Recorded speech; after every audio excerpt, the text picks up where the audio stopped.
Dan and Corey here, welcoming you into Livelihood. The great fundamental issue now before our people.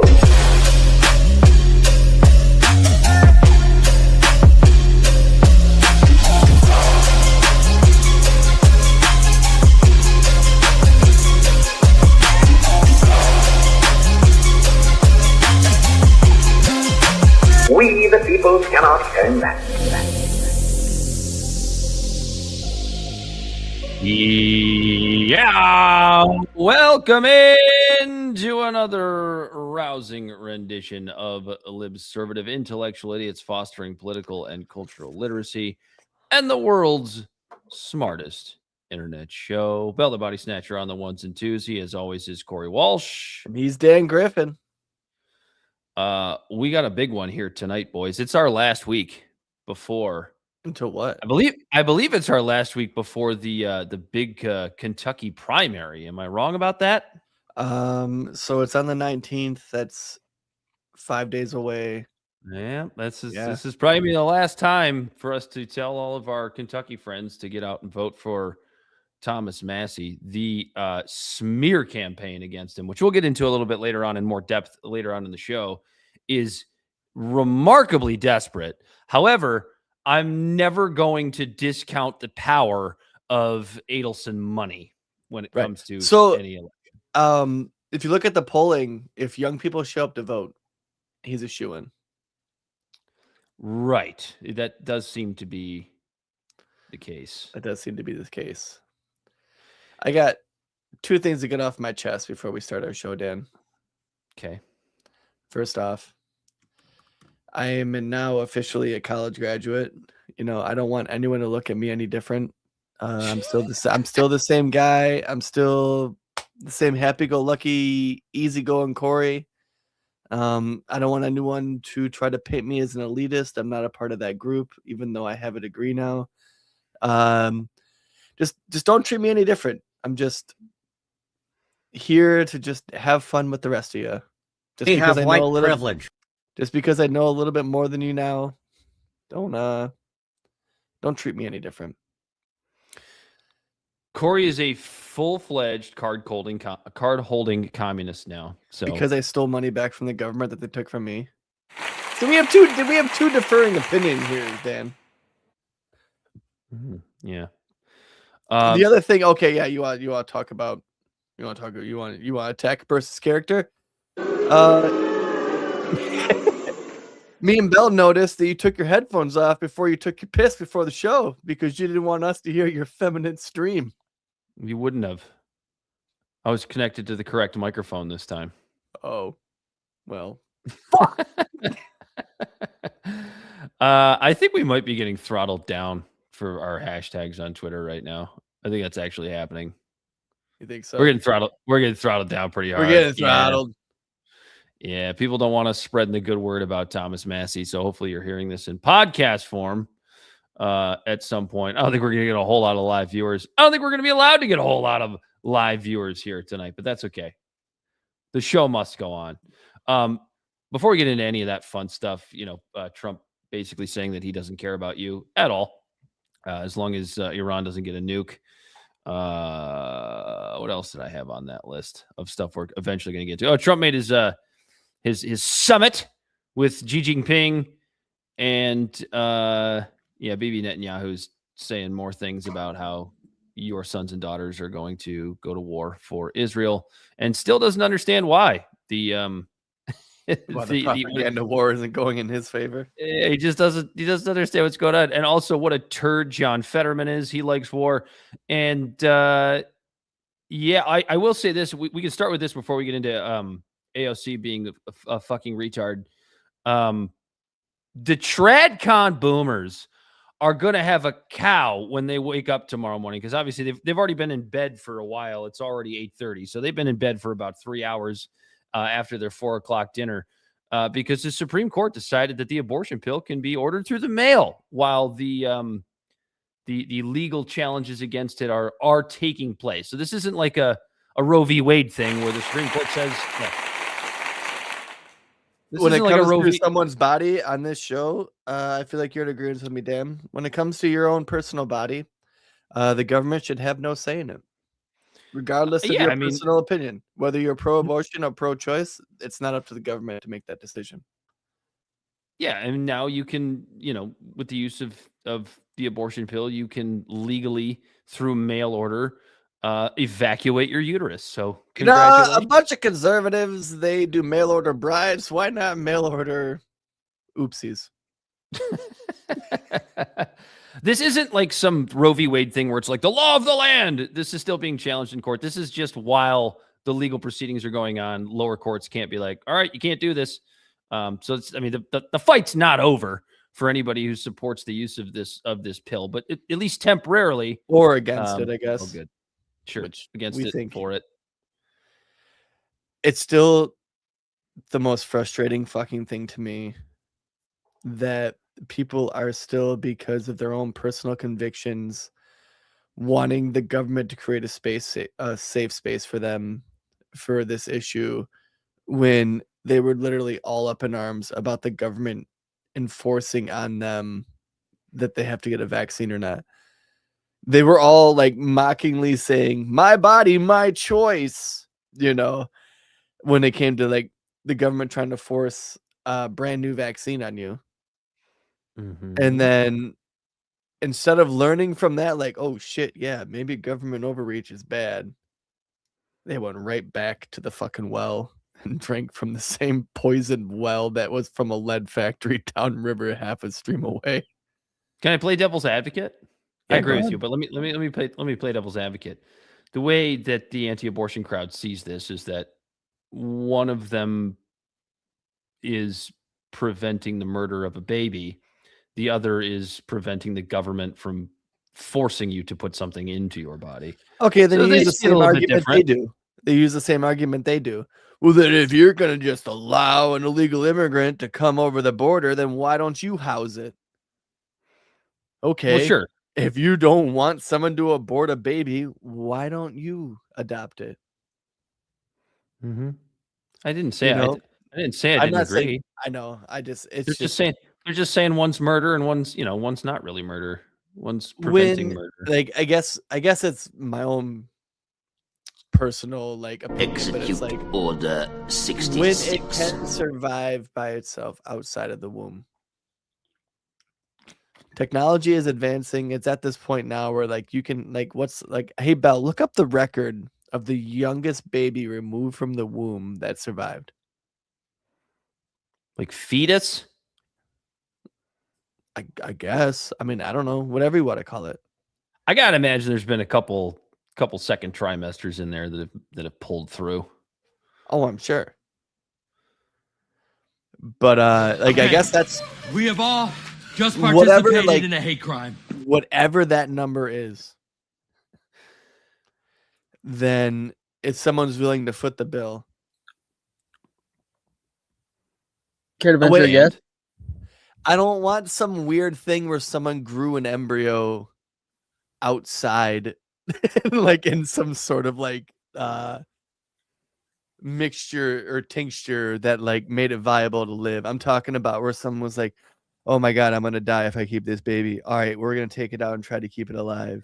Or any of that, that type of scenario where the baby was conceived in the womb and removed and kept alive. I'm going to guess 24 weeks. What's your guess, Dan? 3 days. Jesus Christ. What the fuck? No. Plan B still works then. Hangover is still around then. What you got, Belle? It's 23 weeks. I was pretty close. You knew. You heard that somewhere before. You cheated. The baby weighed 8.6 wrong. Okay, but at that point, if you get a sponsor and someone's like, I really want you to I really want to keep this baby alive, and the ladies and the girls that's fine, just get it out of me, and pay for it. But God, I wish we had that Frank Reynolds drop. Just flush it. Gotta get that monster that is in your gut down to Mexico ASAP. We got to find that one. We gotta find that one. Like, it's just, I don't knock anybody that's pro-choice. I don't knock anybody that's pro-life. I just don't think that the mess of a government that we have should dictate that decision one way or the other. Come on now, you expect me to believe that?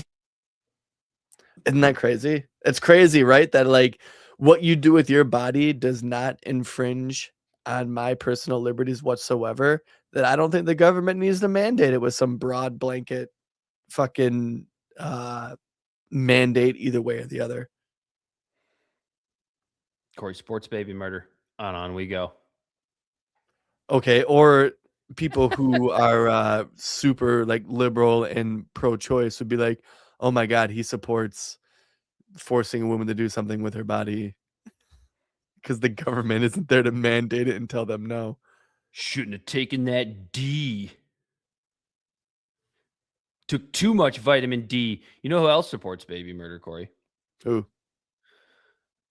One Alexandra Ocasio-Cortez. Bell, you got that video pulled up? I've heard AOC say some dumb shit. But she does have this way of making dumb shit sound kind of smart, which is like a special talent that like the communist types have.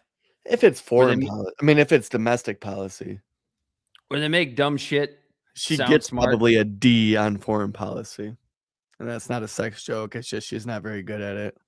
I want you to pay attention when Bell plays this video, how the woman... Meaning she supports genocide.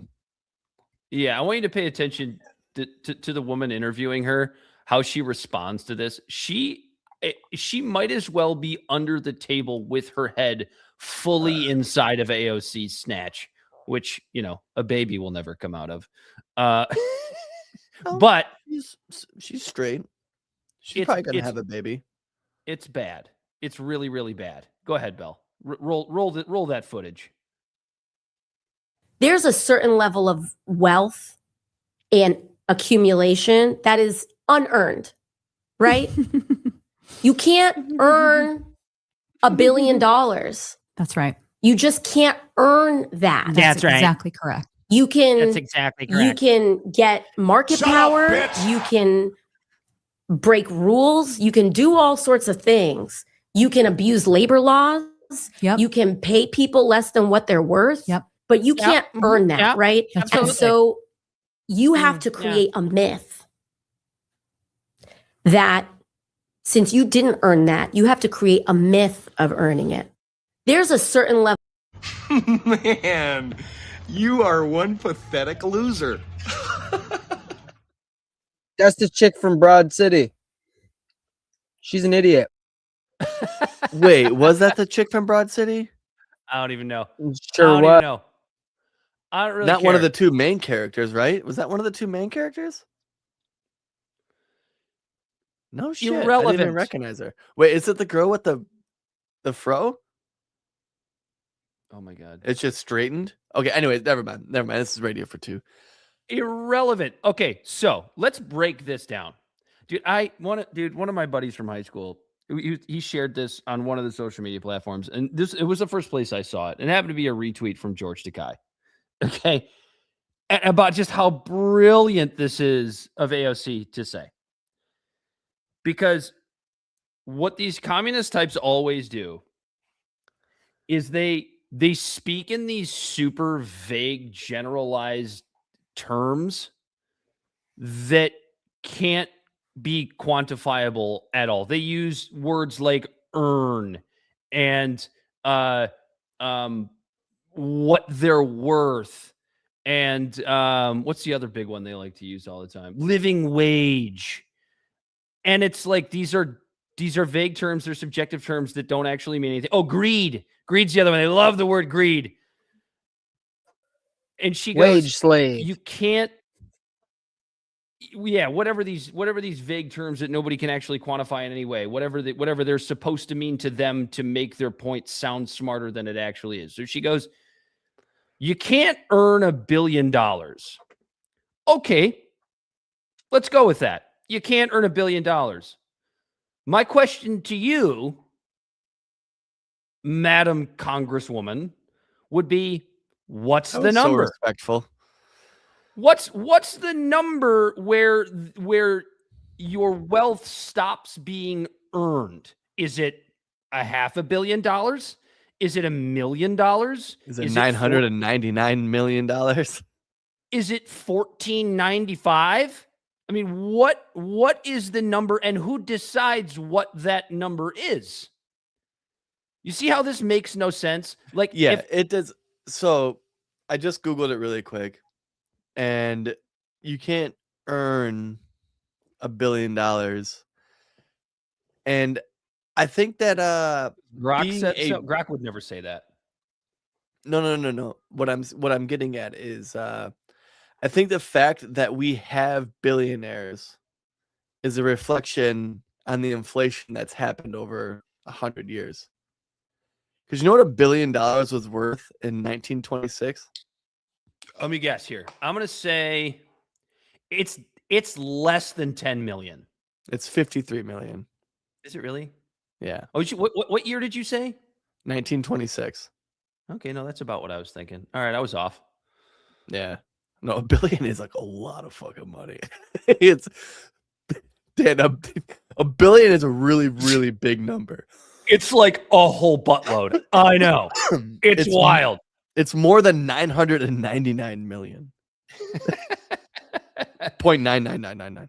It's just like, do you see what I mean though? When it's just like you can't quantify what she's saying in any way, shape, or form. And right, like it's tell her that she's so brilliant. What a smart thing to say. As much as principled as Bernie Sanders is, and as much as I agreed with him in 2016 versus now when it comes to like anything related to the economy, even him, who I still can't speak ill on. Do I disagree with him? Sure. But when he first started running for president, he would talk about millionaires, and now it's just strictly billionaires. Millionaires and billionaires. I want to say that billionaires only exist because of inflation.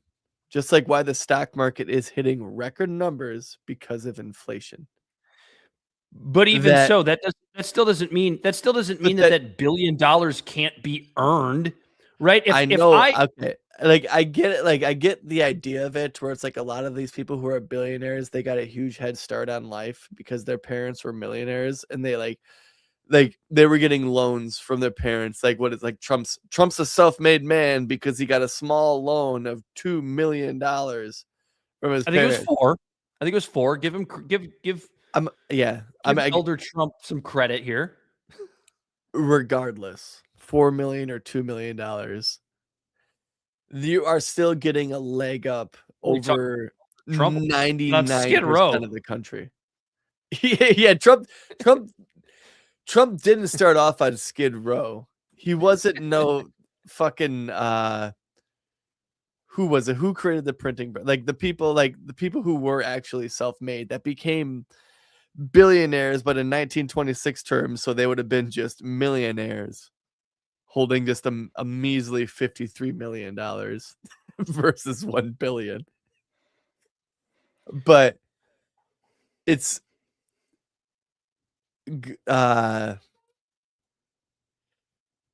basically what I'm getting at is, first off, inflation, I think, is the reason why we have millionaires. There's a reason why like things in China cost 1,000, or not China, but like, I mean, Japan or China, whatever one does yen. A pop here is $1.50. Yeah. A pop here is $1.50. There it's like 600 yen, to where it's like the number, like it doesn't really matter itself. It's an arbitrary number. The value stays the same. Whether it's 53 million or $1 billion, the value is still like the actual same. But I guess what I'm getting at is, what was my question is, how does someone be like, if a billionaire isn't earned, and then her reasoning for a billionaire in saying what they did wasn't earned is naming all the reasons how big government helps big business. Right. You can underpay your workers. In a true capitalist society, you're right. A billionaire probably wouldn't be a billionaire because it wasn't earned. Just think about the concept of that, right? So one of her things is like, you cannot pay your workers what they deserve, because again, which is another fucking subjective thing that nobody can tell you what the actual number is that they should be earning. But it's like, okay, you have, I don't know, let's say 4,000 workers and you pay them, $18.50 an hour, but you really should be paying them, $22 an hour. Yeah, that's the difference between them becoming a billionaire and not becoming a billionaire. So this is what I love about AOC types always talking about how horrible billionaires are. They only focus on that number that makes up their wealth. They never think about how that wealth came to be. They never think about it, not to sound like Ronald Reagan here, but they never talk about how that wealth trickles down to those 4,000 workers being able to work a job that they wouldn't have if this billionaire didn't exist. This is the bullshit they always do. The billionaires have done one thing that is evil that isn't even actually the fault of billionaires, and that is buying government, as you were getting at, Corey. That's it. Yeah, that's exactly what I was getting at. Is like when they're like, oh, you know how we fix that? According to AOC, we have more government. That's how we fix it. Yeah. And it doesn't make any sense. Asinine. Like it's first off, billionaires exist strictly because of inflation. And secondly, they exist because they are able to bribe politicians through corruption and have even the government legal means like lobbying and all this bullshit. Well, all of that stuff. I would consider lobbying corruption. Like paying off politicians is corruption in what is supposed to be a free and fair like indirect democracy or constitutional republic. Lobbying is bribery. It's just relabeled as lobbying to make it legal. Yeah, I mean, more or less, because the way they do it is like, if I wanted to pay off, like if I walked into City Hall tomorrow and go and say, I have $3 million that I want you to make it to where I own chickens in my city. Owning chickens is against an ordinance, right? But I want you to make it to, because I own chickens, because I am going to pay you this amount of money every so years that campaign, I get to own them. Yeah, that I'm paying you this money that I can own chickens, and I get this special cutout of the ordinances because my chickens contribute to our society in X amount of ways. But I don't want you to let anyone else own these chickens unless they pay the same amount of money I do. Which nobody can do. That's bribery. That's extortion. If I went into my city hall and did that, they would tell me I wouldn't be allowed to do that because I'm trying to bribe them with money. But lobbyists do it every single day. I think, but the way they do it is. But if I leave my city and then go to the fucking federal government and bribe a few powerhouses in the Senate and have them pass a bill for me, then it's legal. Right. And the way they do it is by saying, it's going to take, I don't know if I'm going to be able to donate this $3 million to your campaign so that you can win your next election unless we get some legislation passed. I mean, lobbying, to your point, Corey, is essentially a quid pro quo. Yeah, obviously. It is. It's legalized bribery. And so she's like, well, they skirt these laws and stuff like that. Because like when we talk about the arbitrary number of what minimum wage should be, when it comes to like the government setting a standard, you know how you find out what minimum wage is too low? When you offer a wage and no one accepts the job. Right. Exactly. Which is why the minimum wage should be $0.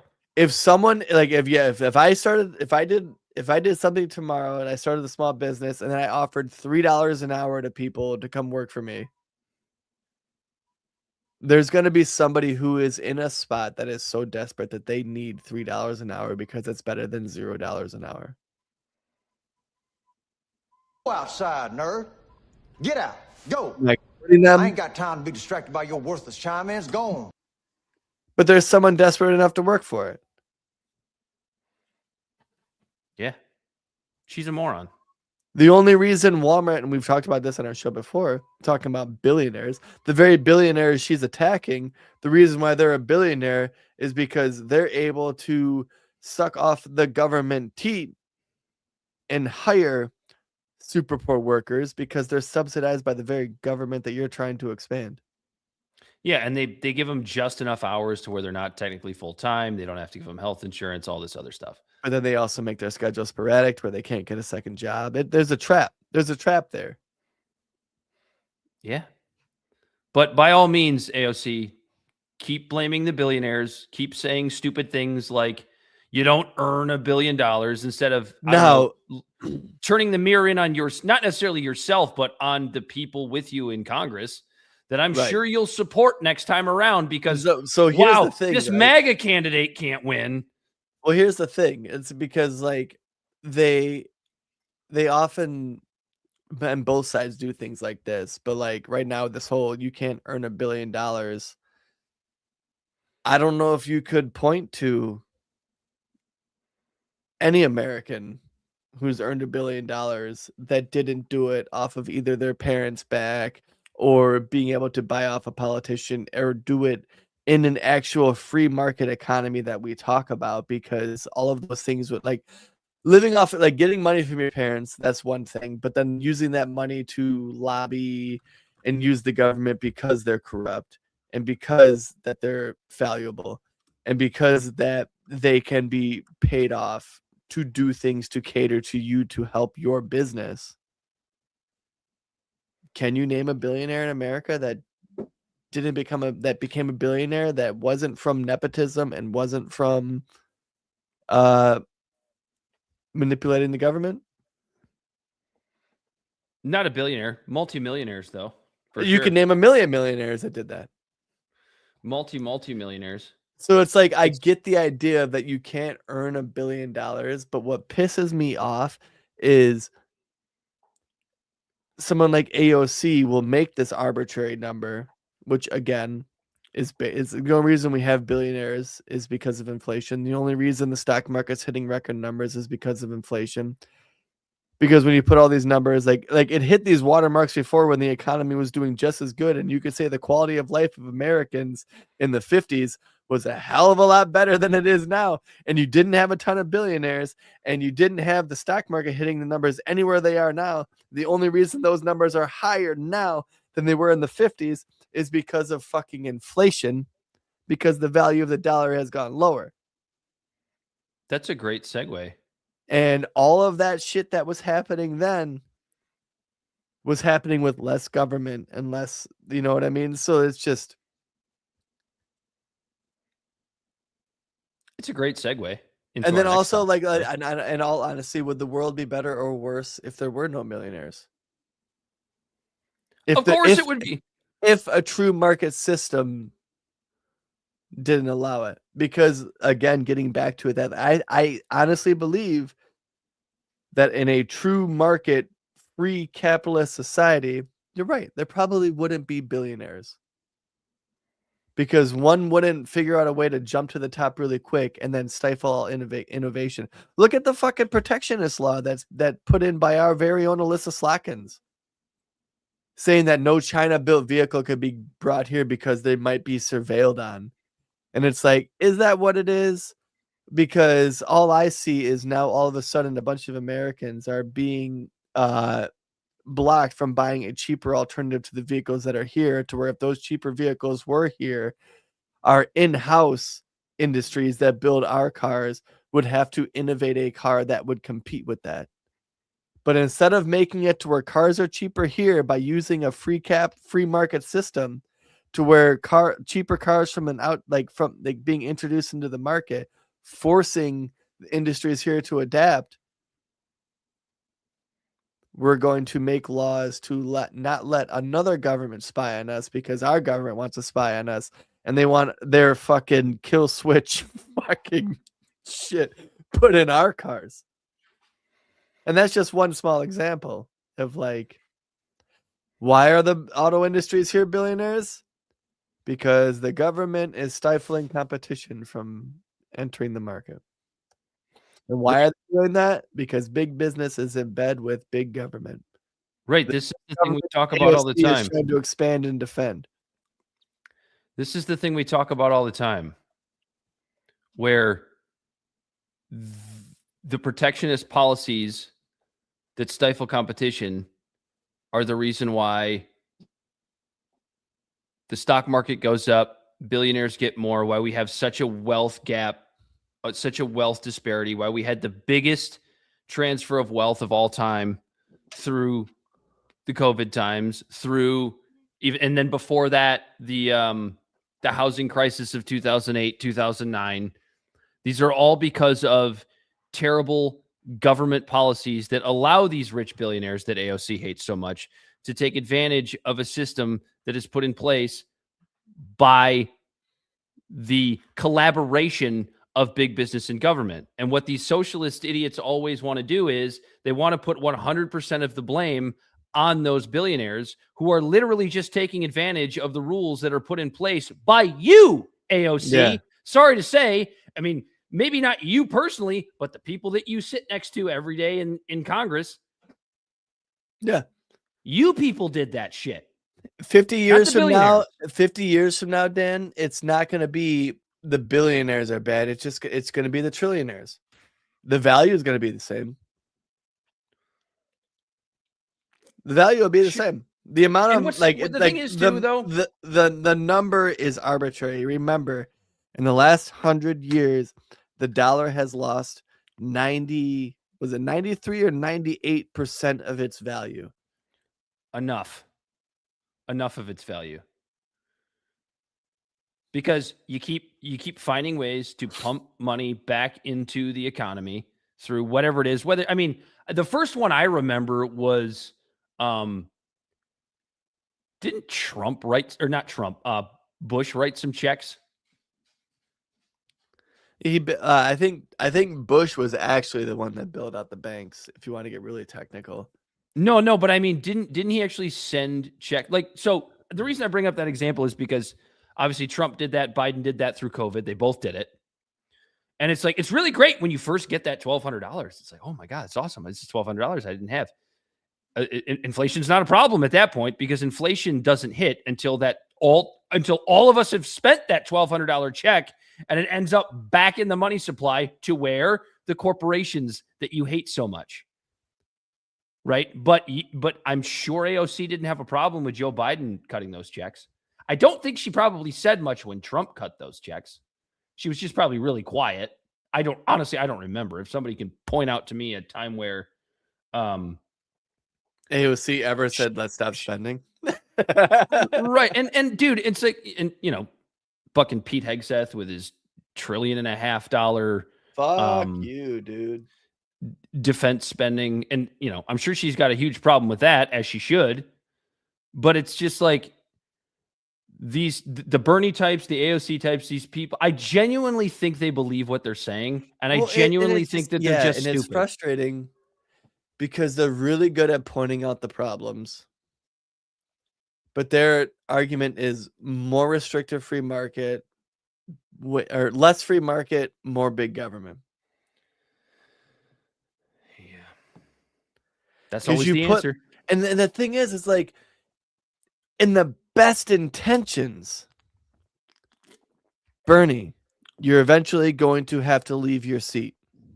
AOC, you have a way longer timeline, but you're eventually going to have to leave your seat.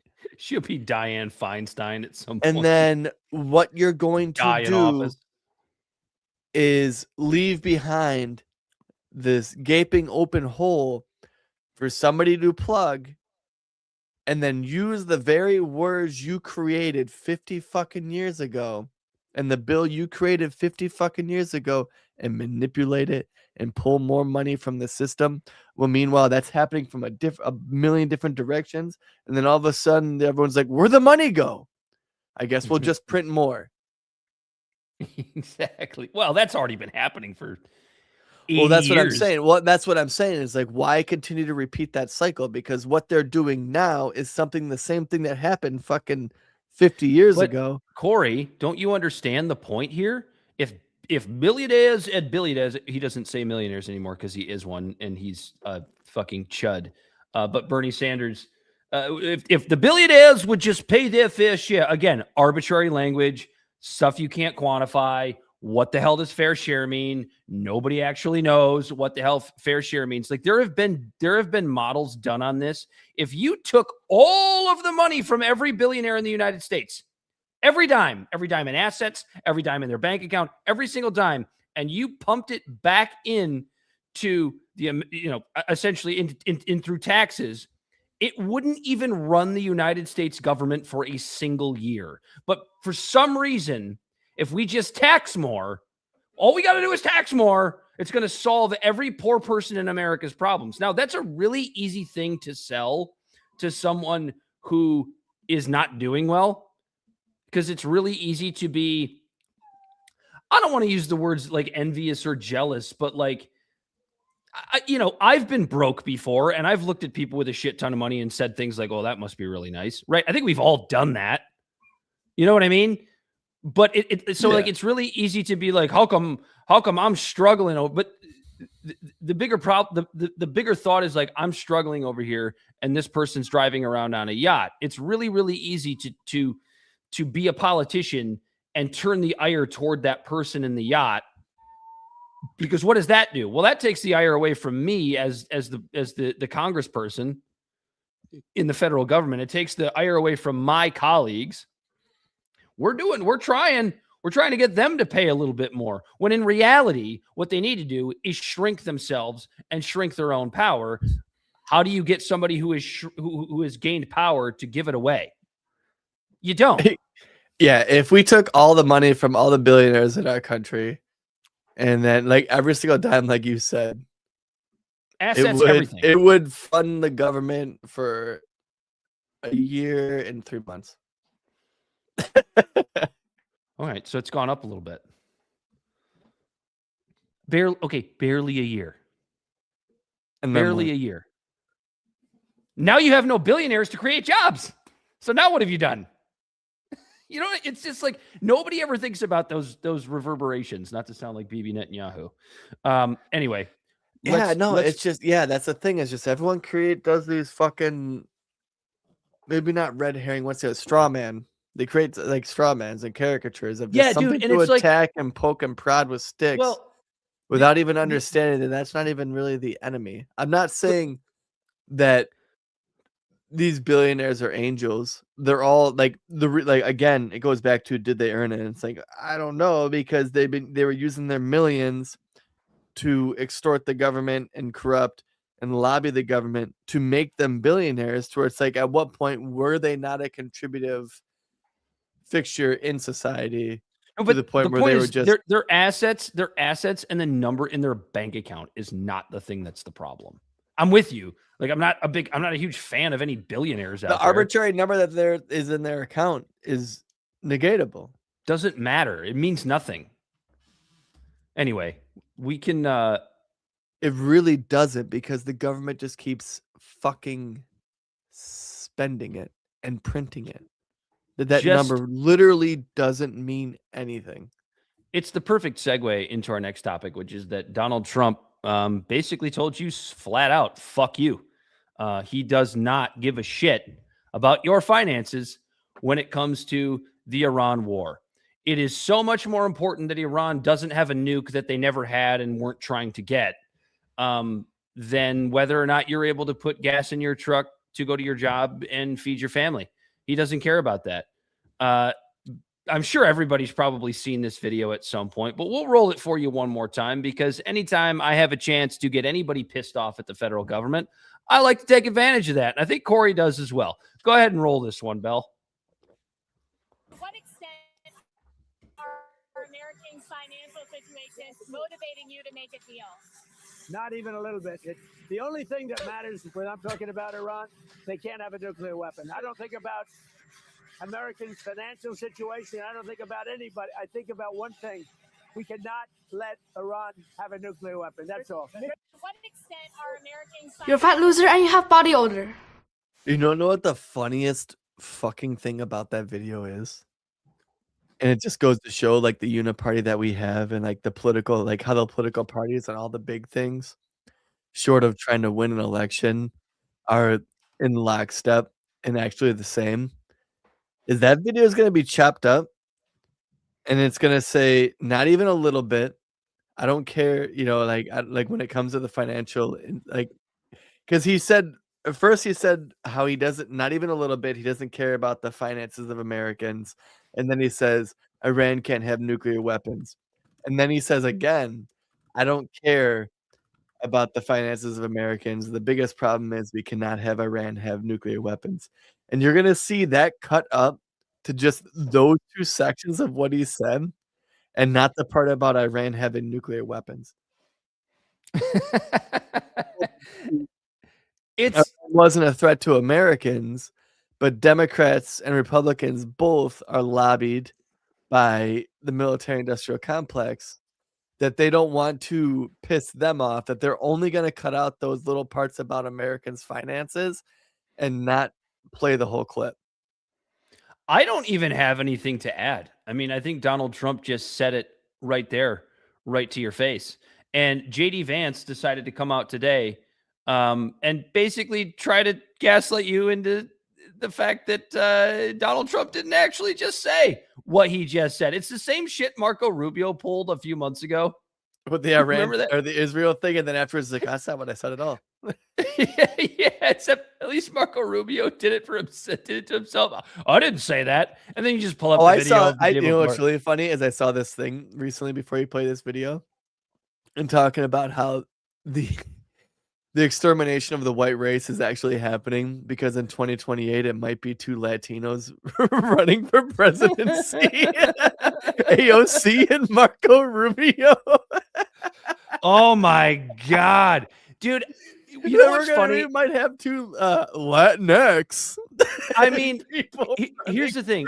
Here's the thing. Just since you brought up this aside, I actually don't know the answer to this question in my own head, and it's just an opinion-based question.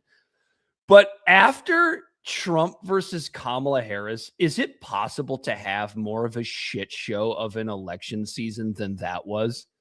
The only thing that's Vance, I think JD Vance's campaign is going to be similar to Kamala Harris's because he needs the mega vote. So he's got to try to tout all of the achievements of the Trump presidency while also trying to navigate what went wrong, because we watched Kamala Harris try to do that. Now, granted, Kamala Harris only had 100 days. Vance is going to get a hell of a lot longer to do it. Mm-hmm. But watching him try to walk that tightrope like Harris did is going to be something to see. The biggest load that we've seen. Go ahead and pull up the JD video here, Bell, because this is JD Vance coming out a day later and telling you didn't just hear what you just heard yesterday. Don't believe your lying eyes. This Orwellian bullshit is absolutely wild. Here you go. Go ahead and roll it, Bell. Thank you. And can I ask you, Mr. Vice President, approaching the war with Iran, do you agree with the president's position that Americans' financial situations should not be a consideration in that decision-making process? Well, I don't think the president said that. I think that's a misrepresentation of what the president said. But look, I agree with the president that Iran should not have a nuclear weapon. We're obviously engaged in a very aggressive and very engaged diplomatic process to try to ensure that that doesn't happen. And the president has a lot of options. Thank you. And can I ask you, Mr. Vice Nope, the president didn't actually say that. Hey, Bell, you want to pull up the first one again real quick? Let's go back and see what Donald Trump actually said. Because what did Donald Trump actually say? What did he say when he was asked about whether or not he considers Americans' finances when it comes to the Iran war? Because JD Vance said that is a huge misrepresentation. Bell must have closed it out. Oh, he found it real quick, though. He's like Jamie Vernon over here. Oh, man. It is unbelievable, the gaslighting. I mean, this is honestly, guys, this gaslighting that we're getting out of this administration is absolutely on par with Biden is totally sane and definitely not losing his mind. Oh yeah, it's right up there. It is absolutely on par. Go ahead and roll it again, Bell. Let's see what the president actually said. To what extent are Americans' financial situations motivating you to make a deal? Not even a little bit. The only thing that matters when I'm talking about Iran, they can't have a nuclear weapon. I don't think about not even a little bit. American financial situation. I don't think about anybody. I think about one thing: we cannot let Iran have a nuclear weapon. That's all. Oh, good, because they don't have one. Financial situation. I don't even think about it. I think about one thing. Daddy, you're my daddy. Listen, I've got to give a clue here now. I don't want any more bullshit anytime during the day. This is, I mean, J.D. Vance, what he said yesterday about how that's not, that's a misrepresentation of what the president actually said. That is on par with Joe Scarborough's dumbass getting on Morning Joe talking about how Biden is the most cogent he's ever seen him. And he kept using that word cogent because he thought it was a big, smart word over and over again. You're looking for that drop, aren't you, Corey? I know how your mind works. It's just bullshit. Yeah, thank you, Joe Scarborough. I knew we idiots absolutely needed on cable news. Thank you, Joe Scarborough, for that nugget of wonderful. He's so cogent. We should pull that drop, by the way. Just he's so Joe cogent. Joe Scarborough saying cogent. Yeah, 67 Corvette. And then what was it like late last week? Was it Friday night? Trump, who allegedly doesn't drink, and I believe he doesn't, just had another one of his like Roseanne Barr on Twitter moments where he's just on Truth Social, just typing out a bunch of bullshit. Yeah, didn't he like post within like 8 hours, like 55 times or something like that? Yeah, Dude. but he's totally fine. Everything's fine. Everything's awesome. Other than eating well done steaks with ketchup. Oh my god, yeah, that's one of my biggest critiques of him. Is dude, who the fuck yeah!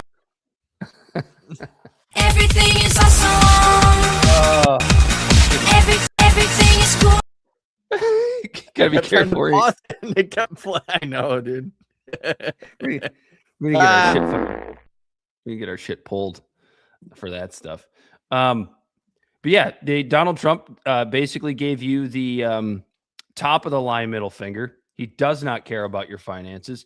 This war with Iran means so much more than what is in your pocketbook, whether or not you're able to feed your kids, whether or not you're able to put gas in your truck to get to work. He doesn't. Hell no, brother. Trump is a miracle worker. I used to only be able to fit $50 of gas in my tank. Now I can fit 100. Only Trump can do that.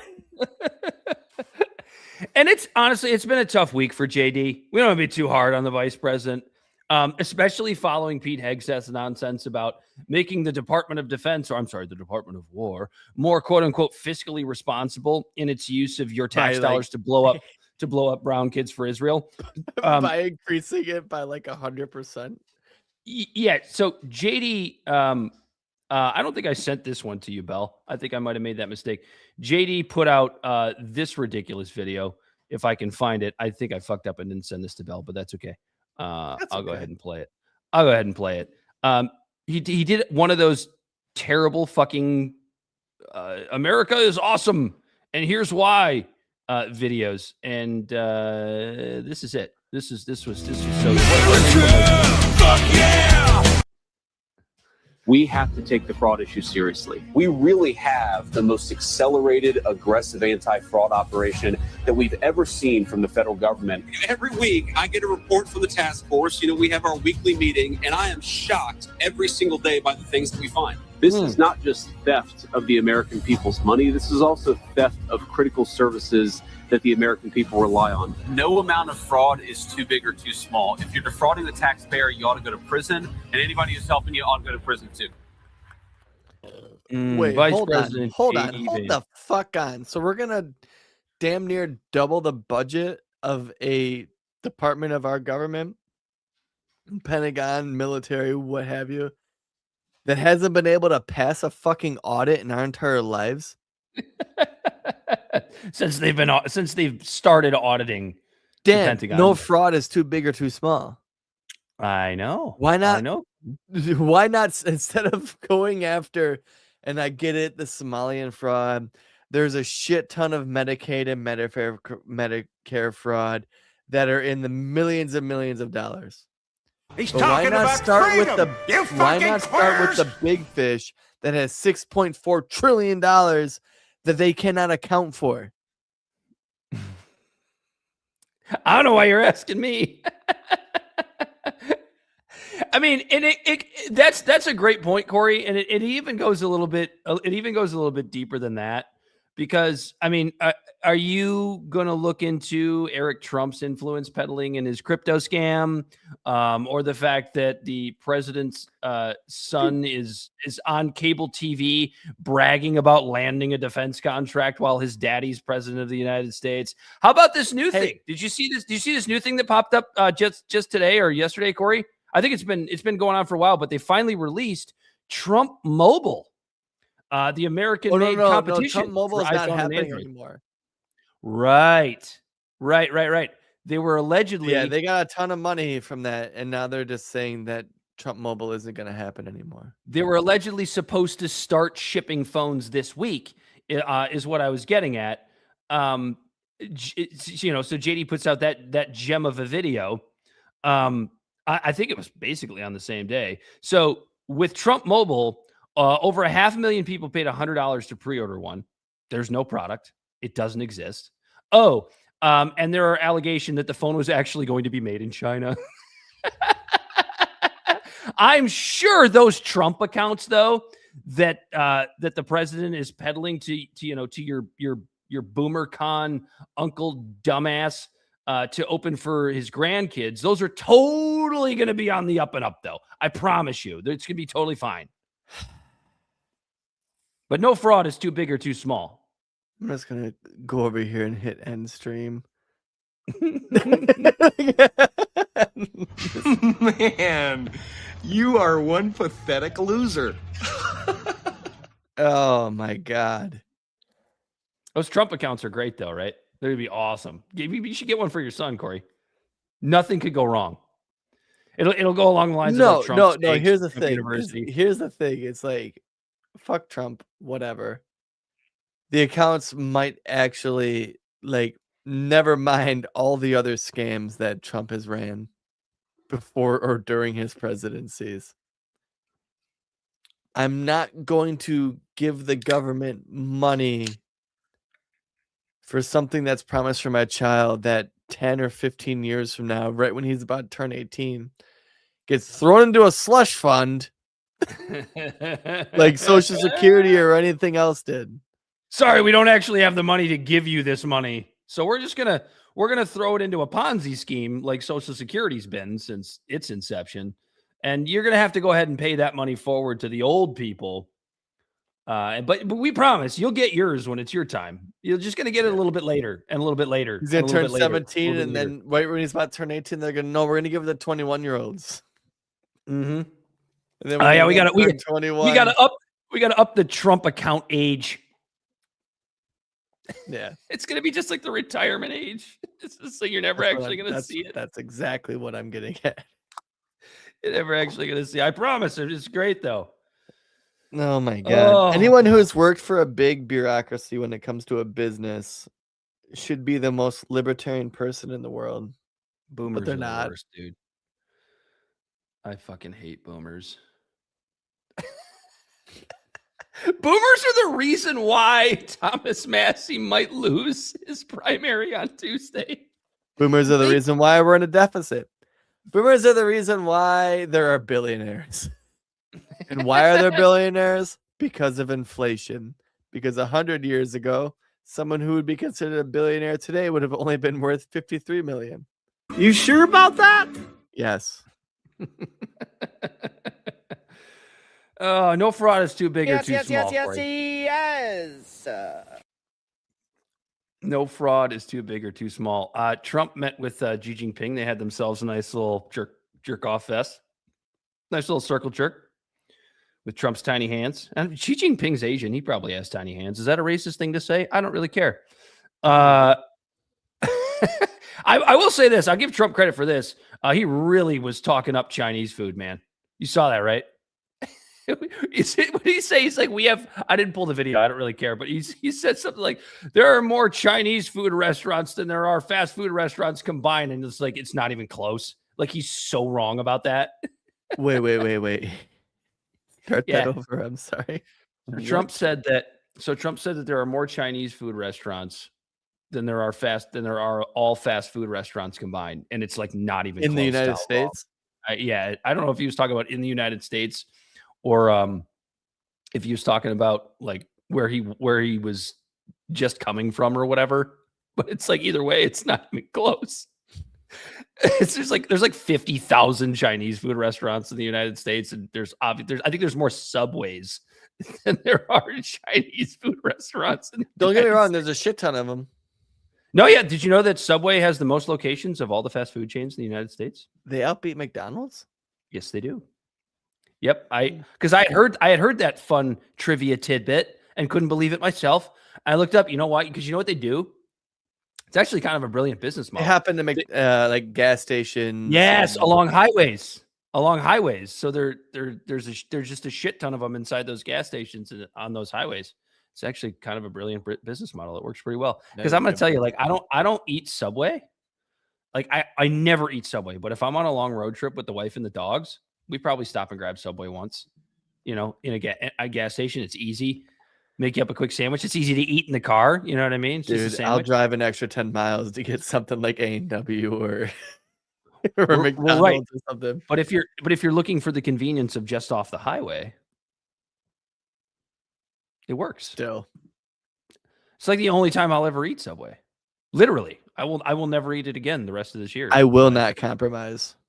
It's like 2001 America with terrorists. I will not compromise. Yeah, but you have weird food things. That's fine. I'll have Jimmy John's. I'll have Jimmy John's. Bell's nodding his head. It's not always bad though, because like you might want Subway, and then Corey's like, "No, we're gonna drive an extra 11 minutes, and we're gonna go get a slab of fucking ribs." And I'm like, you know what? That's not even no a mac bad and idea. cheese. No mac and cheese with those ribs, unless it's Kraft out of the box. Nah, he'll just straight one throat 12 ribs, dude. He don't care. Damn That's straight. hot. Bone and all.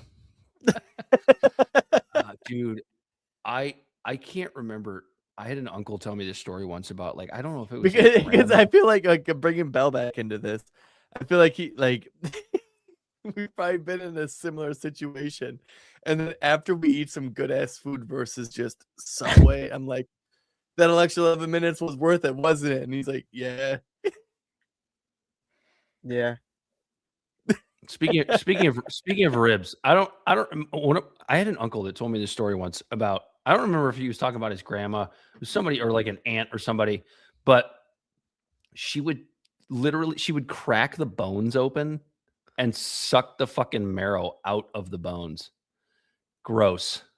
That sounds like some depression type shit. Like, I'm not saying be. like, You might be right. and so when I say depression, I don't mean like, oh, you mean the Great Depression. I mean like Great Depression. Like, it sounds like some like 1930s type shit. Yeah, there's a lot of nutrition. She was like in that 100. marrow. She was 111 years old, sucking marrow out of the bones. I don't know what's wrong with her. Did she have dementia?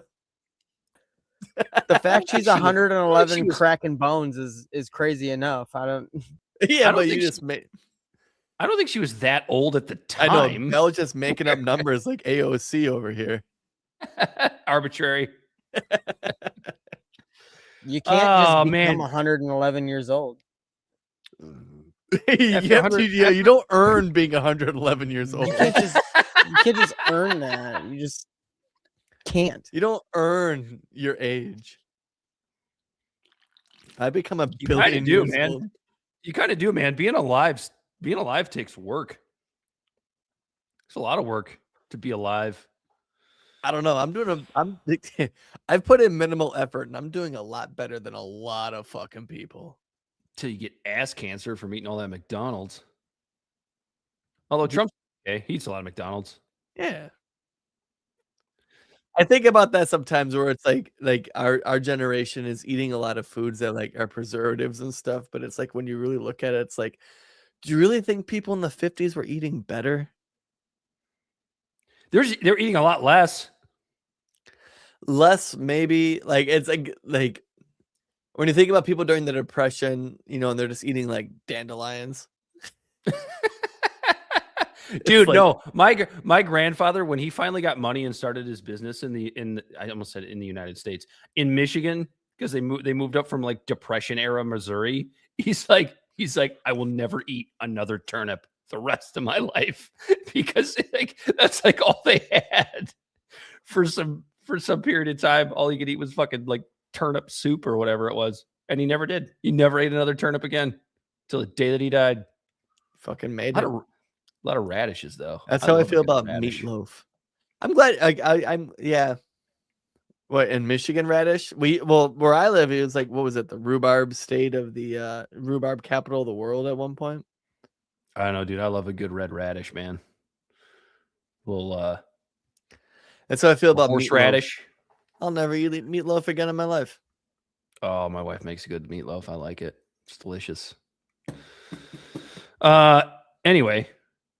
Trump and Xi Jinping's meeting here, after he handed it to Chinese food and we got off on that ridiculous tangent.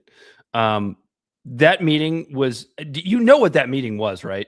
All that meeting was Trump going to China and begging him for money and helping him reopen the Strait of Hormuz that he is responsible for having closed in the fucking first place.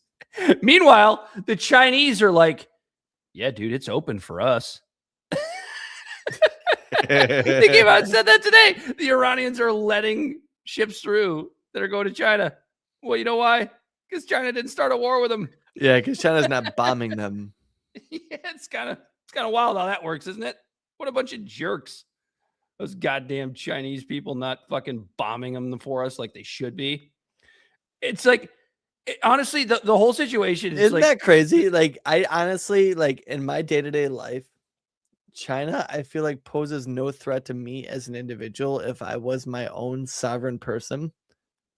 The problem is, I feel like China, like, their hand is being forced to try to negatively impact me because of my government. There's definitely something to that. And this meeting kind of demonstrates that. Like, this entire meeting was... It was honestly, it was like two boomers trying to enter a Zoom call. I got in just fine, Dennis. Did you try downloading the app? I can't remember my password. try turning it off and turning it back on. When it comes to the straight, Trump has already turned it off and is really struggling to turn it back on. And like, he thinks China is Geek Squad. He thinks he's just going to roll into Beijing and have Geek Squad reopen the strait for him. Like, it's just so obvious what's going on here. And then you have, you know what, before I get into the next part of this topic, Corey, do you have anything to add to that? That's what this seems like to me. It's two boomers in a Zoom call. One of them competent, the other one not. No, I mean, I kind of mentioned that before, and how Xi brought up the Thucydides trap. I don't even know if I'm saying it right. Probably but not.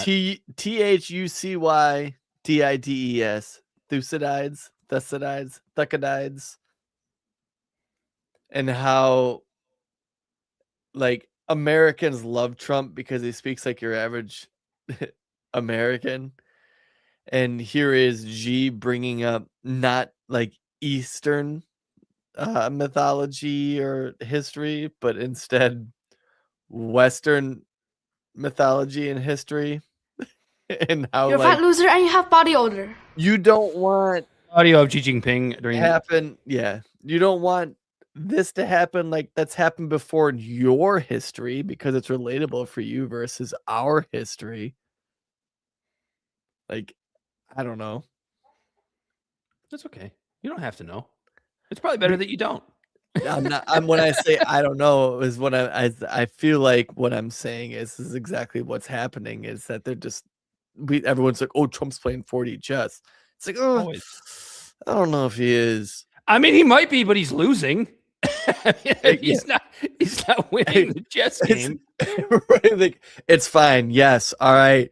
We'll concede. Trump is in fact playing 4D chess, but it's like a fucking one-armed person trying to play Bop It. Like, it's not working. I don't know, man. That guy that had it's entertaining. It's fun to watch. I don't know, man. It's not fucking working. Was it like really try to picture someone with one arm trying to play Bop It? Are they putting the twisted part in their mouth? Like, no, dude. All I thought of was the fucking the whatchamacallit, the cornhole guy that shot that dude. I'm glad you brought had that no up, limbs. I also thought of that too. But you also had what's so funny is like you had a bunch of people also go to China, like Brett Baer from Fox News was there, and a bunch of other fucking Zionist influencers and other goofballs essentially followed China to Trump to China. You had Brett Baer went along with other newsmen running around pointing out all of the surveillance cameras all over Beijing and saying, look at how awful it is that they surveil their people. As we're sitting here on our show talking about flock cameras. I know. Talking about how we don't do that here. Is forcing auto industries here in America to put an AI-enabled fucking kill switch in vehicles in 2020. Come on now, you expect me to believe that? It's just like our government's right behind China. Show. Nobody loves surveillance more than Fox News watching boomers. They love it. It's for your the difference, Corey, is they're mean to their people, and for us, it's for our safety. Don't you know that? You should know that by now. You don't. We need surveillance because the people in China are being fed the same thing. They're being fed that the cameras are there because they're mean to them, but in America, they're doing it for their safety. Dude, and the other thing that people don't understand, and this like, is you know what I mean? Like, you don't think the Chinese people today. That are being fed the same thing? The people in China are being told that the cameras are for their safety, and that in America, it's because the government is mean to them. Well, that's what the Chinese people are being told. Well, maybe not, right? But because I think there's something even deeper than that. Because Sagar brought this up today on the show about how they just have a different social structure in China. Like they just don't really care as much about the government watching over them and sort of being this communist nation that has actually kind of made it work. But to be fair, they made it work while using global capitalism to make it work. So there still had to be some sort of, I guess. You're saying socialism? What do you mean? You're saying that like they're using capitalism to let people be rich, but also having a huge hand when it comes to the government and manipulating everything and having an oversight on everything? No, I think what I'm saying is that like we don't want to live that way in the Western world, at least you and I couldn't do what we're doing right now in China. I agree. We couldn't. It just wouldn't be allowed. There's a reason I don't want to be there. Well, so this podcast, in its structure of criticizing the American government, we could do that in China, no problem. Sure. But criticizing the Chinese government in China is a problem. But the whole remember point when is, TikTok was banned for a little bit, and then so I divvied into the whole red note and like China's version of TikTok, which they're like, oh, TikTok is owned by China, but it wasn't even allowed there. You had to use a different app. But the thing is, like, I don't really care if Chinese people want to be communists. That doesn't affect on me. I don't give a shit. I don't give a shit. It's the same thing we say about Cuba.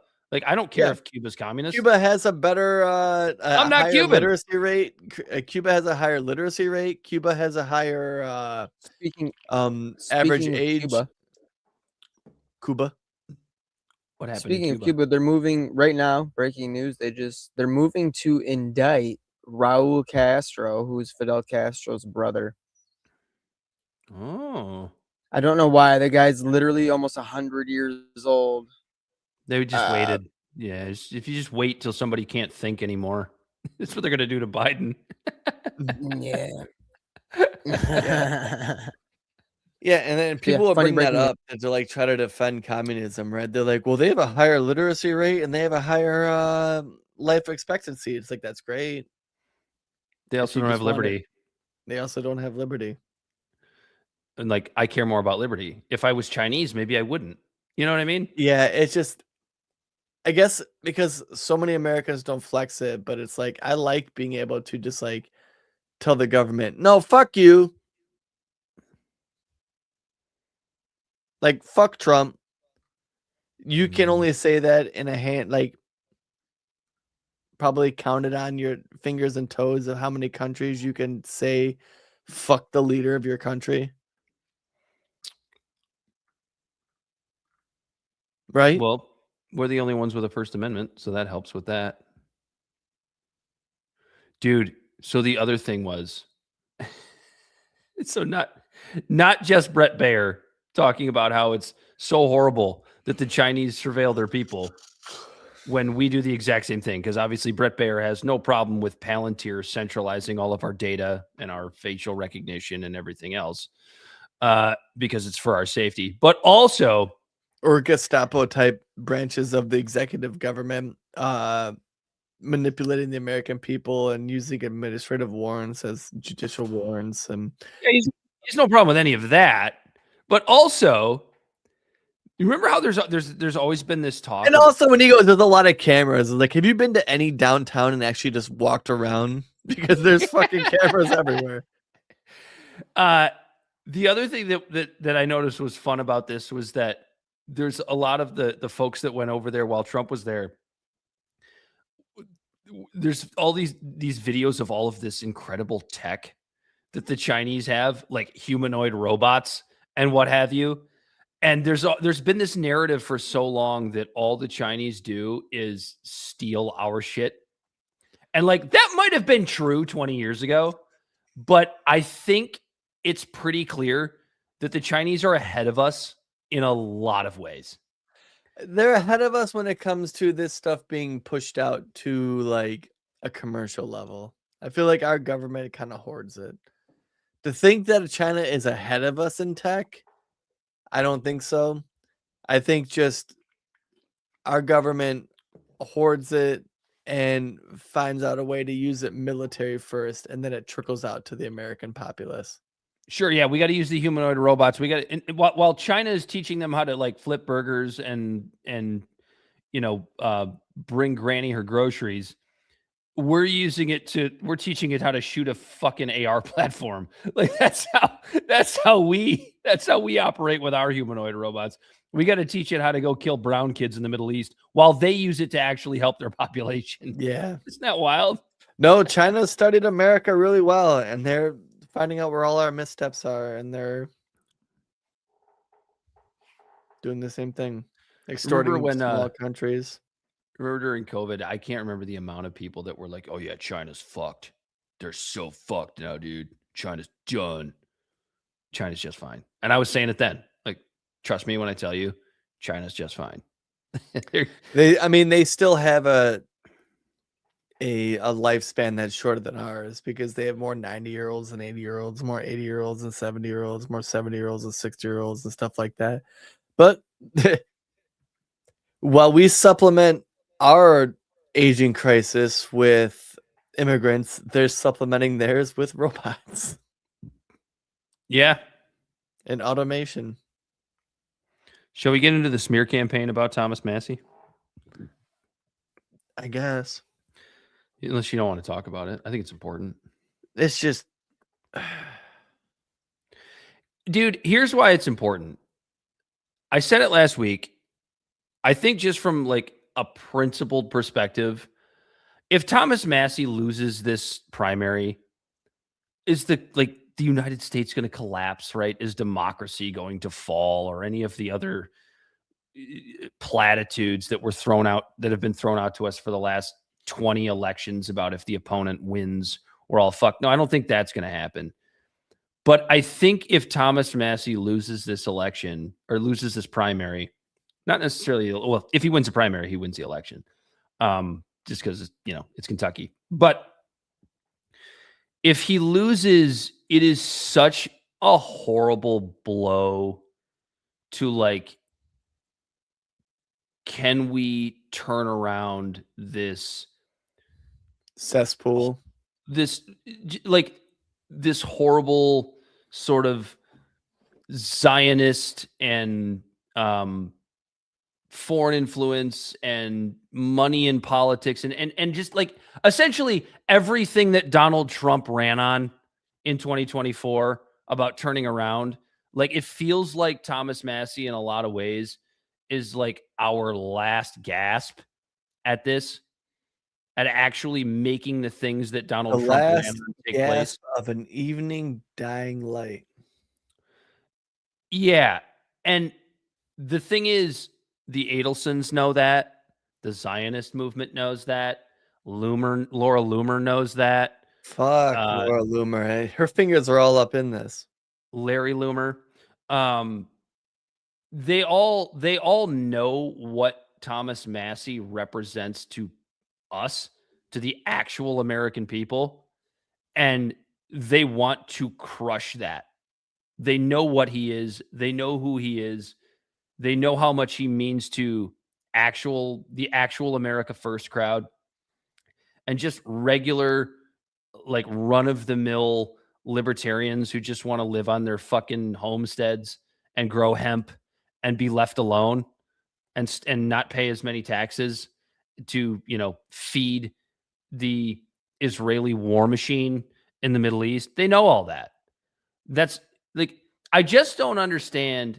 And again, okay, I'm going to turn this back to boomers for just a minute, because we talked about this pre-show, Corey. I don't remember if we mentioned it to start the show. I think we did, but I'll do it again just in case we didn't. If the youth gets out and votes, Thomas Massie wins this election. And when I say youth, I'm not talking about fresh kids out of college, although they count. I'm talking about essentially anybody under the age of 50. Yeah. Because the boomers are so fucking brainwashed that they just, the Adelsons can just put money into an empty suit. Literally shove money into an empty suit, which is essentially what Ed Gelrain is. Throw him out there and say, Thomas Massie's mean. We don't like him. Go vote for this empty suit that's stuffed with cash. Yeah. Massie we'll up to the age of 55 is plus 17. That's including all demographics up to that age? So ages 17 to 25, he's plus 25. Ages 26 to 35, he's plus 56. Age 36 to 45, he's plus 38. That's us. Plus 46 to 55, he's 17. And then when it comes to 56 to 65, way underwater. Gelrain is plus 18. 65 to 75 plus 35. 75 plus, he's plus 33. So I think those numbers bode well for Thomas Massie if young people in that district get out and vote. You have to do it. And it's so funny because I'm somebody who fucking hates voting. I really do. I don't even do it anymore. It doesn't make a difference to me. No, I vote. I mean, I do. I'll go vote for local shit, but when we're talking about federal, national election shit, I don't I haven't been given a candidate that I don't really give a shit if the Republican or the Democrat wins, or I don't really care who wins the primary most of the time. Right, your own name. I do. I shouldn't say that I don't vote, because I do, but I vote for things that actually that I can actually make a difference in, and things that actually matter locally to me and state, and maybe even at the state level.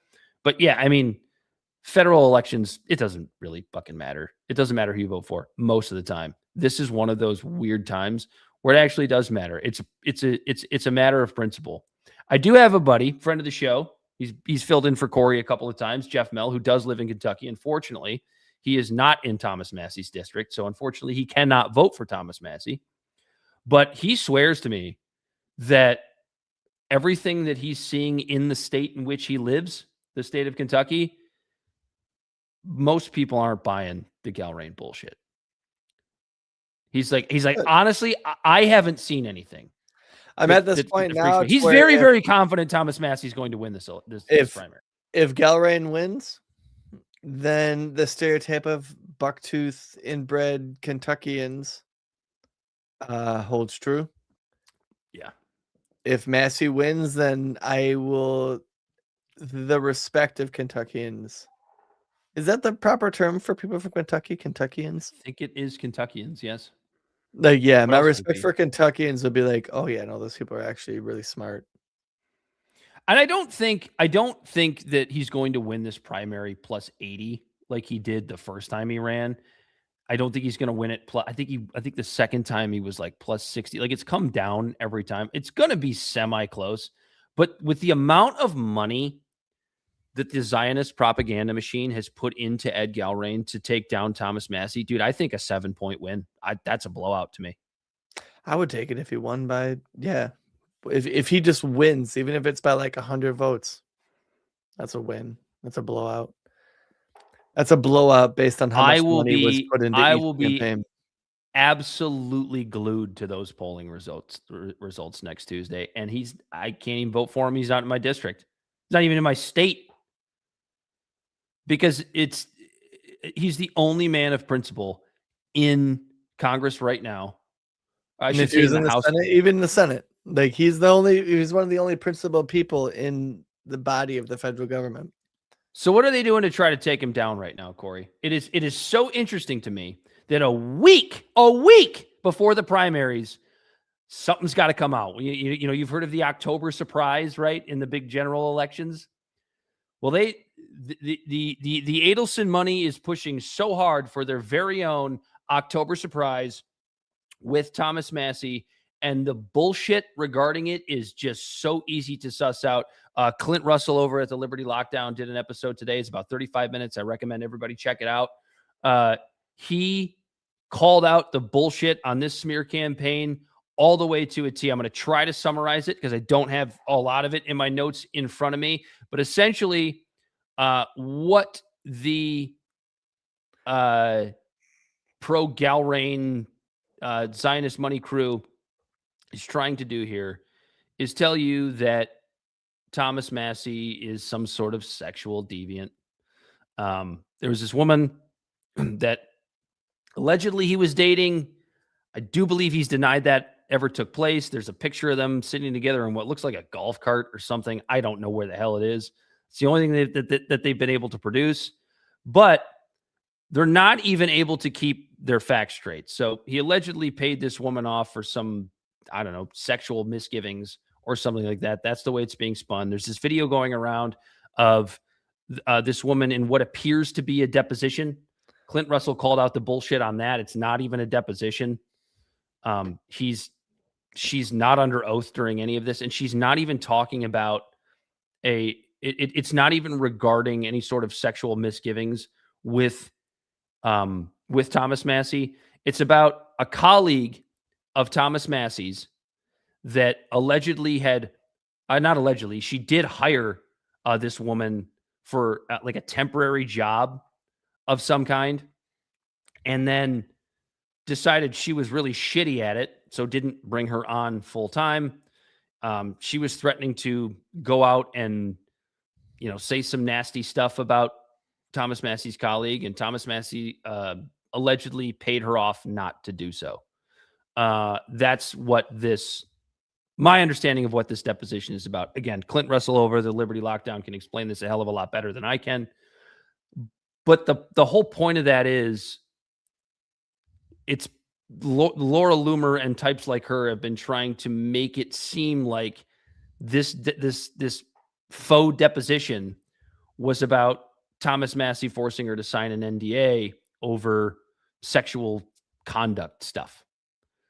And And, you know, stuff's been brought up again about how can Thomas Massie start dating so quickly after his wife dies? Because, you know, I don't think anybody who's lost a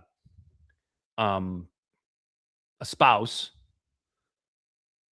has ever really had a negative opinion on that. I haven't lost my spouse. Hopefully I don't, at least not until we're in our very old age. Corey, I think you would say the same. But if in some horrible, tragic way I do or you do, I mean, I don't think we can sit here and say that we wouldn't start like dating again. Like, what's the timeline where it's acceptable, you know, to start dating somebody else after the passing of your spouse? And that's not for us to say. And Thomas Massie has defended this. Thomas Massie, damn, when you fall off a horse, you got to get back on. Dude, honestly, what you just said there is not that far off from what Thomas Massie has said. He was with his wife for, I think he said 35 years or something like that. And he realizes how wonderful it is for a man to be. This is a conservative viewpoint, but like, it's not that crazy.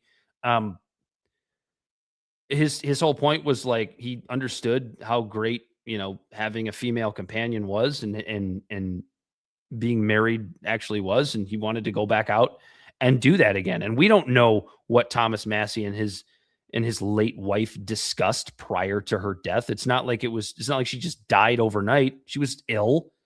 I mean, who's to say that she didn't say, you know, when I'm gone, you know, get back out there? Who's to say she didn't say that?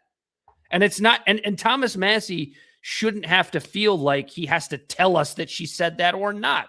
That's a private discussion between him and his late wife that if Thomas Massie wants it to stay private, it should stay private. It's not our business in any way, shape, or form. And so like they've tried to bring that whole thing back out. Like, what a piece of shit. He went out and got remarried, you know, after, you know, a year or whatever it was after his wife passed away. Well, and here's the thing. It's, of all people, it's Trump saying this shit. Oh, of course. Yeah, the guy who's cheated on every wife he's had, and probably including Melania, if we're to believe Stormy Daniels. I mean, it's like, that's just weird. You put those two women up next to each other, and I'm like, I think Melania is far more attractive and far more well-read than is Stormy Daniels. But yeah, this push has been so hard 1 week before the primaries. And this is another reason why I never understand the mind of a boomer. It's like, how do you not see what's going on here? Like, how do you not take the time, just 30 seconds out of your day when this news drops, to go, it's really weird that they're doing this just like a week before the primaries. I wonder why they're doing that. Like, the boomers don't ask questions. They don't ask themselves simple questions like that. If you want to believe it, if you think the evidence shows, you know, that Thomas Massie is some sexual deviant, I don't know. Stormy Daniels looks pretty good. Yeah, too phony to me. I'm not into that. Wow. She's blonde, Corey. I was just about to say, wow, here I am talking about a blonde looking good, and you disagreeing. But would you agree that Melania certainly aged better? Which makes sense. I mean, one of them. I don't know. What does Stormy Daniels look like today? Not great. Oh, do not pull her up right now. I mean, you can if you want to, but you are not going to like what you see. I mean, holy fuck. I mean, she literally did take pipe as her career. Melania, I don't think, did that. I mean, other than Epstein's, of course. I don't want a defamation suit. I take that back. Yeah, put that up there, man. Whoa! Goom!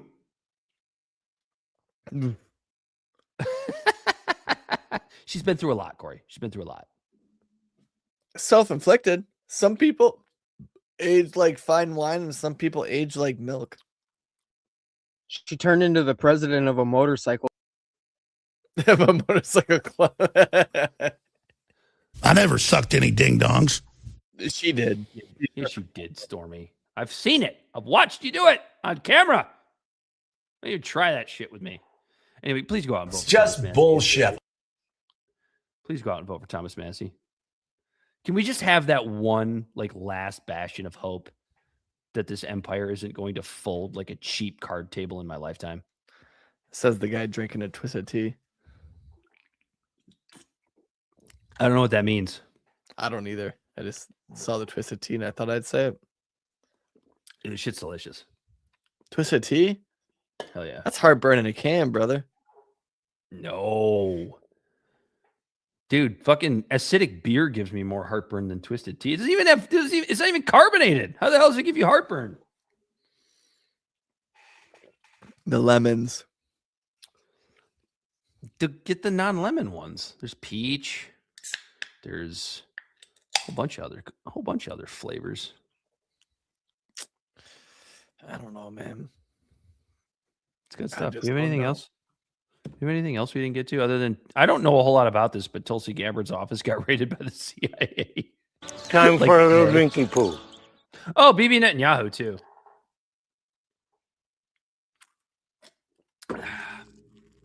BB, did I send you the BB video, Bell? I think I did. You can go ahead and pull that up.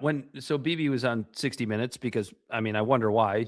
CBS News, run by Barry Weiss, Zionists trying to... Did you see the whole thing that, like, BB chose the interviewer? No, but I'm not surprised.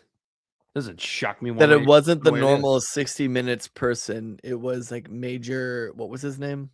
I can't remember. We don't need to look it up, but I totally believe you. Yeah. That totally sounds normal. It totally sounds like all of this was fabricated. Yep. Go ahead and roll this, Bell. Actually, before you do, this is Bibi Netanyahu. Something like that. Bibi Netanyahu wondering why Israel is losing. Is this where he blames demons? Is this where he blames the evil forces? I don't know, man. Go ahead, Bell. We have seen the deterioration of the support for Israel in the United States. Almost, I would say it correlates almost 100% with the geometric rise of social media. No, it doesn't. That by itself is not. That's wrong. And I don't it's your response to October 7th. Censoring them or anything, but I'll tell you what happened. We have several countries that basically manipulated social media with bot farms, with fake addresses to break the American sympathy to Israel, to break the American-Israeli alliance because they think it's in their interests. Bell, pause it real quick. In a clever way, you know, it's like because I feel like October 7th, it was probably one of the times where I felt most sympathetic for the Israeli people. Like, regardless of geopolitical tensions, everything that was happening in that country, when I saw people flying from Gaza in paragliders and rounding people up in vehicles and shooting people just at festivals, like, I liked festivals. I go to festivals. It hit home. When I saw just innocent young people just trying to enjoy themselves, having to flee in panic and terror and run to their vehicles to try to, at the chance of getting away. And you know what I mean? And like all of the shit that I saw Hamas doing to the Israeli people on October 7th, I felt the most sympathetic for this small country the size of New Jersey in the Middle East, that they were being attacked just because of their religion. And then you realize it wasn't because of their religion. Then after that, and you start to look into context of the whole relationship between Israel and all the other countries, the context made it seem like not necessarily justified. I would never say just taking innocent lives justifies anything, but it adds nuance to it. And it was like, oh, okay. They insult us in an attempt to gaslight us, and we will not stand for it. I understand why these people responded, but it's like also like, what was Israel to do? Because it almost brings you back to the Cold War of America, because everyone's like, well, America was an imperialist country during like the 50s, 60s, and 70s. And it's like, yeah, sure, and it's easy to say that they're imperialistic, but the alternative was Russia doing the same thing, and was America supposed to just sit idly by while they did that? And then it adds context to it. But then when I really started judging the Israeli government is when they did Dresden times 100 in Gaza. And it's like your response is like, okay, well, all of the moral equivalency of you being the better person just went out the window because I watched you do what they did times 100 just now.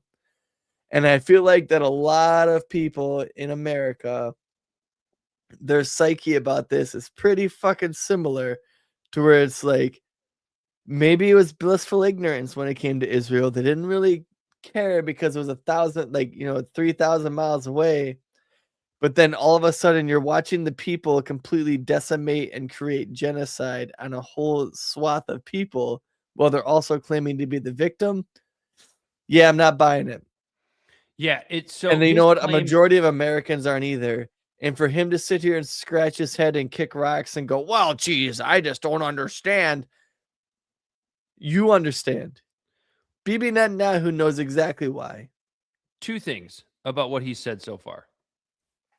One is the reduction in support for Israel has gone down in correlation with the rise of social media is bullshit. Social media has been around. I mean, when was MySpace a thing? 2004. Social media has been around a long time. The peak of Facebook isn't 2026. It's probably 2012. Yeah, or something like that. It doesn't correlate with the rise of social media. To your point, Corey, it correlates with the October 7th versus I think October like 20th. 2013, 2014, there was more Facebook accounts than there was people alive. Yeah, and support for Israel was pretty normal in BB's eyes. The other thing though is this is just another every accusation. Unless you want to put the conspiracy hat on, it's where it's social media that the government's couldn't control anymore. Because Facebook itself was originally an actual DARPA. Now, this is tinfoil hat shit. But it was called like, hey, Bell, real quick, look up Lifebook or Lifebite or something like that. Look up DARPA and Facebook. Because the government was working on a social media project similar to Facebook before Facebook itself. Lifeblog. Yeah. The US government was working on a Facebook before Facebook became a thing. And then instead of trying to control it because of our constitution, they're not allowed to, they just filled it with a bunch of CIA and FBI assets. And every accusation, every accusation is an admission when it comes to of guilt when it comes to Bibi Netanyahu. Oh, they were throwing out bot farms. Bot farms are the reason why that there's a problem with support for Israel. I don't know if you guys have like strolled through X lately.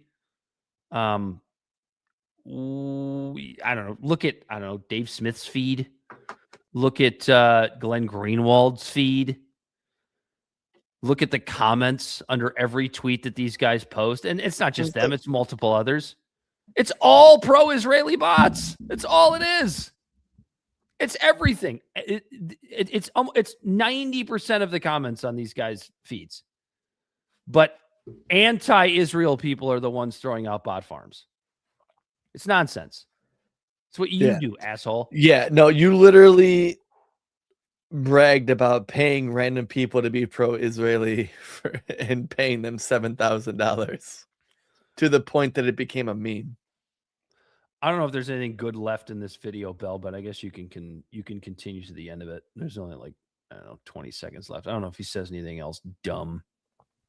Actually, it's 26 seconds. I always supported Israel, but I can't stand what they're doing. I'm turning against Israel. And then you trace the address to some basement in Pakistan, and that's something that has hurt us badly. Say Turkey. While we were fighting the physical military battle on 7 battlefields, 7-front war, We were completely exposed on the 8th. This is the one. The media war, really the social media war.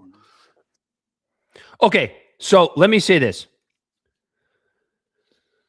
Social media is the 8th front of this war. What are the other 7? I thought they were why are you Lebanon, Iran? Wait. That's not even important. I don't even care who they. I mean, we know who they are, but that doesn't matter. It seems to me that if you're the nation fighting a war on 7 fronts, and social media is the 8th front, why are you fighting so many wars? Oh, I know, because the rest of the world has always hated you. They want the Jews to die, whatever excuse you're going to throw out there.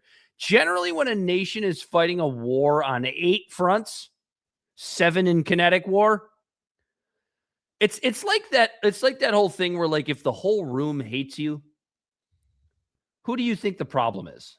Is it everybody in the room? It's all of them. Yeah. Like just that statement alone should let the boomer. Dan, you've never been drunk enough to double question. down and tell everyone else they're the problem. I mean, sure, but it was like because I was, I don't know, hitting on somebody's girlfriend when I was 22 or something like that. Yes, it was. You double down. You say, "That's it, I'm out of here," and you steal the priceless heirloom from the family. I go that far. You I'm never a man done, of integrity. Okay. I'm a man of integrity, Corey. I've never done that either. It's just like we're fighting a 7 front and now an 8 front war. Like, why is it the 8th front?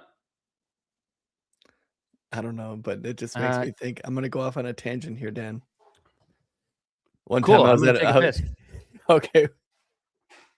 One time when I was like 21, I was at a party and we were there and we were all hanging out. I remember kicking ass in the beer pong table, and there was a point where like I was really winning and someone told me I had to get off the table, and I said, "No, fuck you," and I knocked all of the cups of water off the table.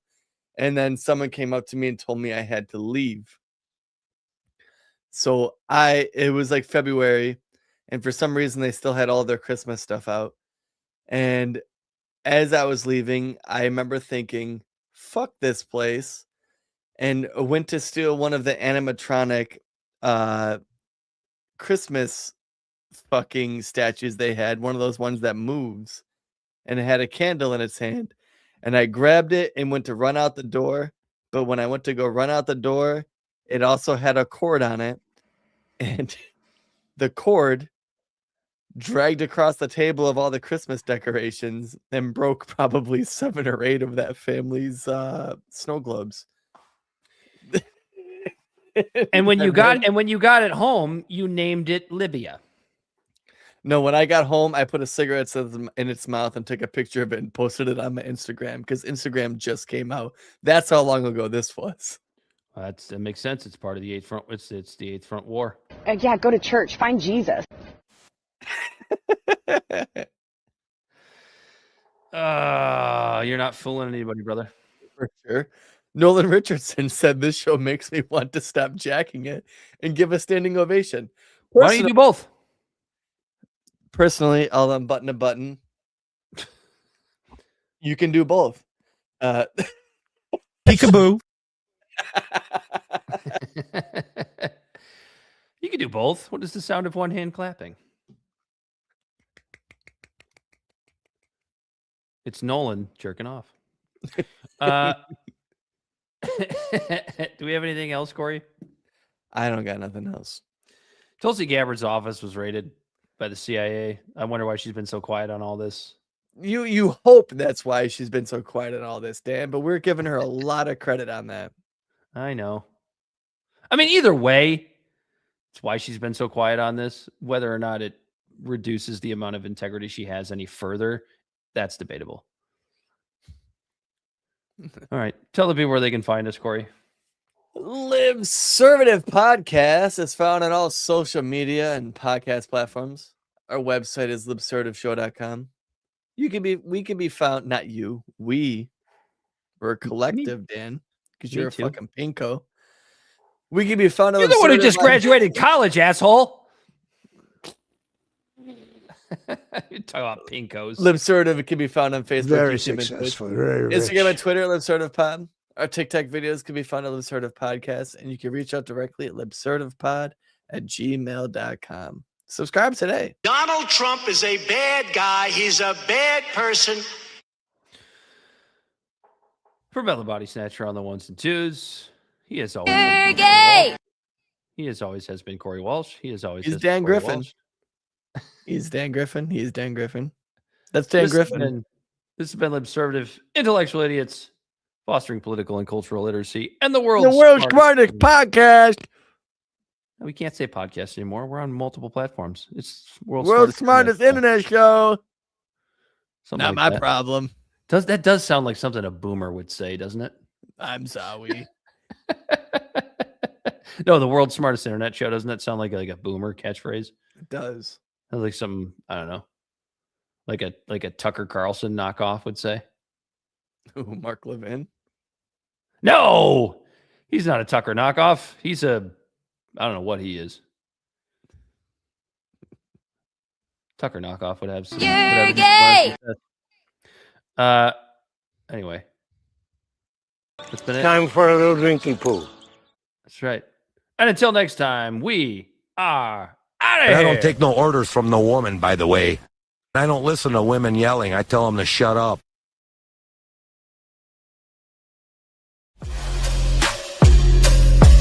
The great fundamental issue now before our people.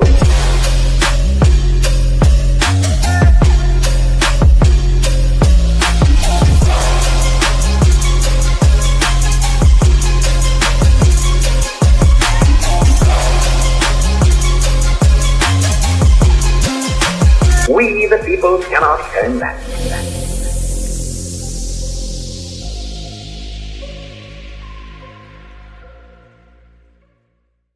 Somebody must lead, or else the fight would not be made at all.